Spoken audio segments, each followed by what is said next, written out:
Bismillahirrahmanirrahim.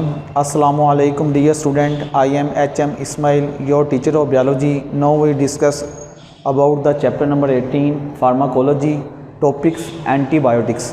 अब antibiotics जो होती है ये मेडिकल के शोबे के अंदर बहुत ज़्यादा अहम होती है। बहुत सारी ऐसी इन्फेक्शंस होती हैं जिसके अंदर एंटीबायोटिक्स से इसका ट्रीटमेंट किया जाता है।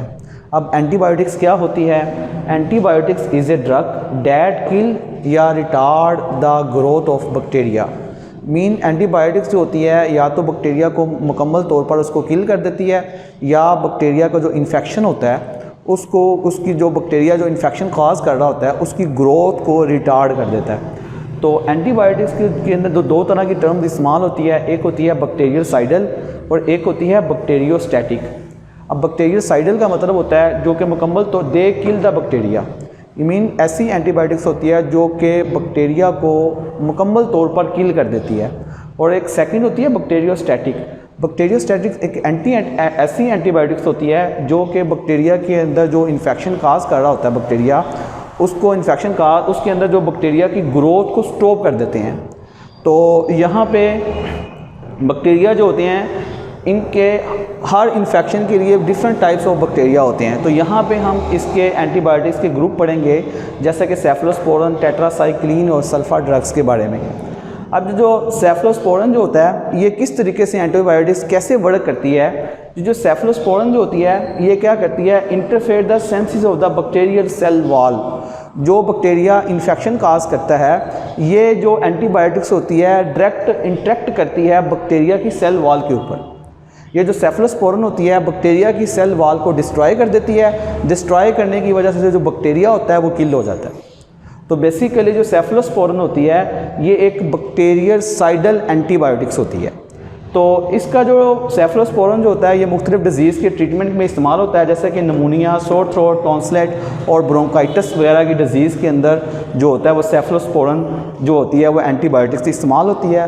सेफलोस्पोरन जो होती है ये फंजाई से ऑब्टेन की जाती होती है, पेनिसिलिन वगैरह से ऑब्टेन की गई है। जो आगे सेकंड है टेट्रासाइक्लिन। टेट्रासाइक्लिन जो होती है एक ब्रॉड स्पेक्ट्रम बैक्टीरियोस्टैटिक एंटीबायोटिक्स होती है। अब ये जो ब्रॉड स्पेक्ट्रम जो होता है एंटीबायोटिक्स दो तरह की होती है। एक होता है ब्रॉड स्पेक्ट्रम, एक होता है नैरो स्पेक्ट्रम एंटीबायोटिक्स। अब ये जो ब्रॉड स्पेक्ट्रम एंटीबायोटिक्स होती है ये वाइड रेंज ऑफ इन्फेक्शन के अंदर इस्तेमाल होती है। तो इसके लिए हम इसका वर्ड इस्तेमाल करते हैं ब्रॉड स्पेक्ट्रम, यानी कि वाइड रेंज ऑफ इन्फेक्शन में इस्तेमाल हो रही होती है। एक होता है नैरो स्पेक्ट्रम। नैरो स्पेक्ट्रम जो एंटीबायोटिक्स होती है ये इफेक्टिव होती है against a few types of bacteria, यानी कि बैक्टीरिया की कुछ ही किस्म के एग्जाम के लिए जो एंटीबायोटिक्स इस्तेमाल होती है उसे हम नैरो बोलेंगे। जो बहुत सारे इन्फेक्शन के लिए जो एंटीबायोटिक्स इस्तेमाल होती है तो इसके लिए हम इस्तेमाल करेंगे ब्रॉड स्पेक्ट्रम एंटीबायोटिक्स। जो टेट्रासाइक्लिन है ये ब्रॉड स्पेक्ट्रम बैक्टीरियोस्टैटिक एंटीबायोटिक्स होती है। अब ये क्या करती है? इनहिबिट करती है बैक्टीरिया के अंदर जो प्रोटीन सेंसिस होती है। जो बैक्टीरिया जो किसी बीमारी का इन्फेक्शन को इंक्रीज़ कर रहा होता है तो वो क्या करता है कि बैक्टीरिया के अंदर जो प्रोटीन जो सेंसिस होती है रैपिडली इंक्रीज़ हो रही होती है। तो ये जो टेट्रासाइक्लिन होती है बैक्टीरिया के अंदर प्रोटीन सेंसिस को स्टॉप कर देती है। स्टॉप करने की वजह से जो बैक्टीरिया होता है उसके अंदर जो इन्फेक्शन होता है वो स्प्रेड नहीं होता, वो स्टॉप हो जाता है। तो इसके अलावा टेट्रासाइक्लिन होती है इसके किस ट्रीटमेंट में इस्तेमाल होती है? रेस्पिरेटरी ट्रैक के अंदर, यूरिनरी ट्रैक के अंदर अगर इन्फेक्शन हो तो इसके लिए जो डॉक्टर्स होते हैं वो टेट्रासाइक्लिन एंटीबायोटिक्स को रिकमेंड करते हैं। लेकिन इसकी कुछ प्रिकॉशंस भी होती हैं। इसकी प्रिकॉशंस क्या होती है कि not use in the children. जो चिल्ड्रन होता है जिसकी एज 8 के दरमियान हो तो उसके अंदर ये जो होती है टेट्रासाइक्लिन जो होती है ये हार्मफुल हो सकती है। इसलिए ख़ास तौर पर जहाँ पे बच्चे के टूथ की डेवलपमेंट हो रही होती है उसके ऊपर ये नुकसान कर सकती है। तो इसलिए डॉक्टर कहते हैं कि टेट्रासाइक्लिन को अवॉइड करें चिल्ड्रन को देने में। आगे थर्ड है सल्फा ड्रग्स। सल्फा ड्रग्स जो होती है ये एक ब्रॉड स्पेक्ट्रम होती है, सिंथेटिक एंटीबायोटिक्स होती है that contain the sulphonamide group. अब सल्फोनामाइड के अंदर बहुत सारे सल्फर कंपाउंड्स होते हैं जो कि इनहिबिट करते हैं folic acid senses in the bacteria. जो बैक्टीरिया इन्फेक्शन कर रहा होता है उसके अंदर जो फोलिक एसिड जो सेंसिस होती है बड़ी रैपिडली के साथ हो रही होती है। जैसे ही सल्फा ड्रग्स का इस्तेमाल किया जाता होता है कि जो सल्फा ड्रग्स क्या करती है कि बैक्टीरिया के अंदर फोलिक एसिड की सेंसिस को स्टॉप कर देती है। जो सल्फा ड्रग्स होती है इसका जो कौन सी डिजीज़ के ट्रीटमेंट के लिए हम इस्तेमाल करते हैं? नमूनिया और यूरिनरी ट्रैक्ट इन्फेक्शन के लिए सल्फा ड्रग्स इस्तेमाल की जाती होती है। एक ड्रग्स होती है थायाजाइड डाईयूरेटिक्स, जिसके अंदर भी सल्फोनामाइड ग्रुप होता है। जो थायाजाइड डाईयूरेटिक्स होती है ये एक एंटीबायोटिक्स नहीं होती, बेसिकली इसके अंदर एक सल्फोनामाइड ग्रुप होता है और ये क्या करता है, ब्लड प्रेशर को लोअर करने के लिए इस्तेमाल की जाती है। आगे जो हमारा जो नेक्स्ट टॉपिक है वो है एंटीबायोटिक रेजिस्टेंस।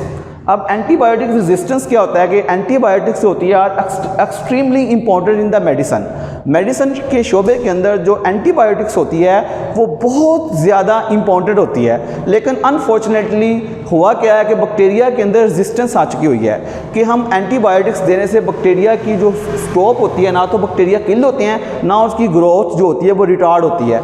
तो हम ये सिंपली कह सकते हैं कि बैक्टीरिया के अंदर एंटीबायोटिक्स की वजह से रेजिस्टेंस पैदा हो चुकी हुई हैं।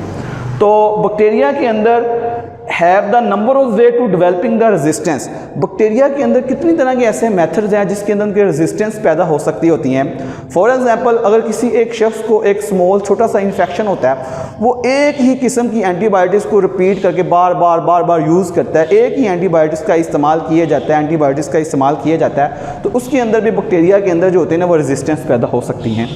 इसके अलावा जो सेकंड है तो कुछ बैक्टीरिया के अंदर transfer of the gene responsible for antibiotic resistance between them.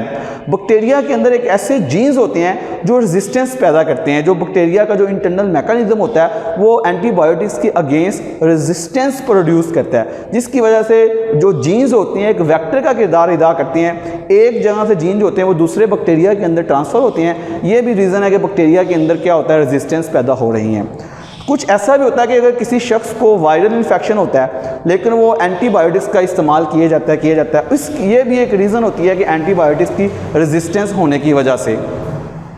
Resistance जो होती है एंटीबायोटिक्स की ये possesses the serious and growing problem. तो बहुत सारी ऐसी डिजीज़ हैं जिसका ट्रीटमेंट करना डिफ़िकल्ट हो रहा है सिर्फ़ और सिर्फ बैक्टीरिया की रेजिस्टेंस की वजह से। तो फिर ऐसे डिजीज़ जिसके अंदर बैक्टीरिया में रेजिस्टेंस आ चुकी होती है तो फिर ऐसी डिजीज़ का इलाज ब्रॉड स्पेक्ट्रम मेडिसिन से किया जाता होता है। तो इसलिए कुछ नई डिजीज़ हैं जिसके ऊपर कंट्रोल करना डिफ़िकल्ट होता है। Okay, thanks.